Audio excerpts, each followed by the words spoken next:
If you know an older left-handed person, chances are they had to learn to write or eat with their right hand.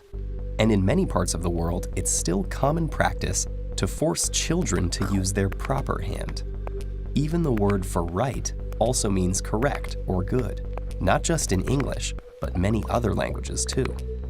But if being left-handed is so wrong, then why does it happen in the first place? Today, about 1/10 of the world's population are left-handed.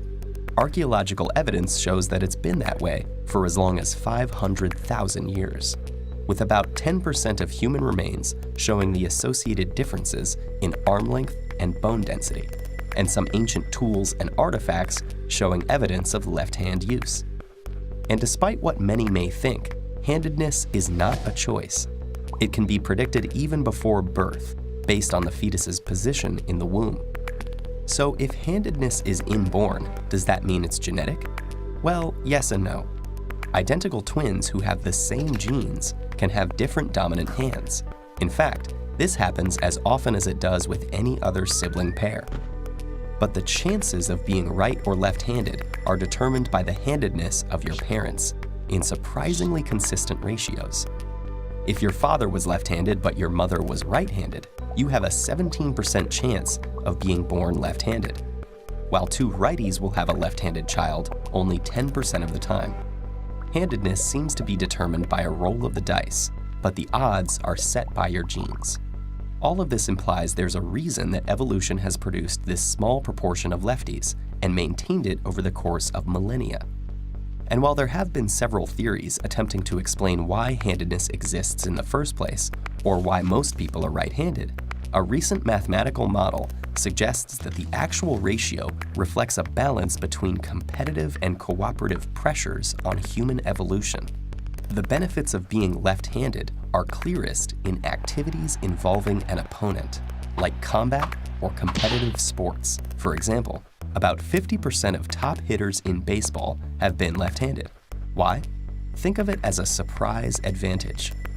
Because lefties are a minority to begin with, both right-handed and left-handed competitors will spend most of their time encountering and practicing against righties.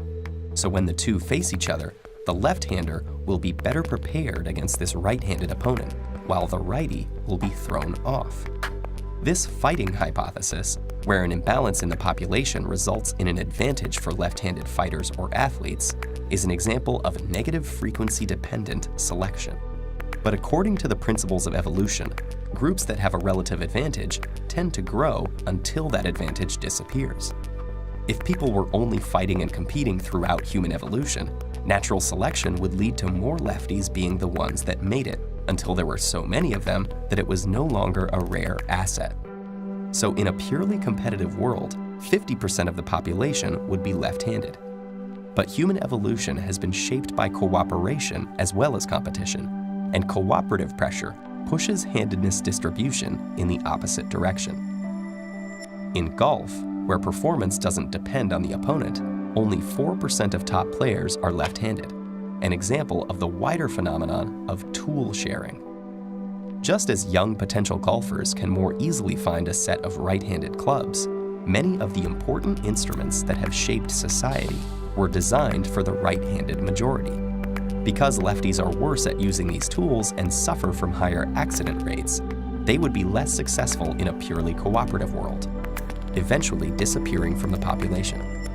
So by correctly predicting the distribution of left-handed people in the general population, as well as matching data from various sports, the model indicates that the persistence of lefties as a small but stable minority reflects an equilibrium that comes from competitive and cooperative effects playing out simultaneously over time. And the most intriguing thing is what the numbers can tell us about various populations. From the skewed distribution of pawedness in cooperative animals to the slightly larger percentage of lefties in competitive hunter-gatherer societies. We may even find that the answers to some puzzles of early human evolution are already in our hands.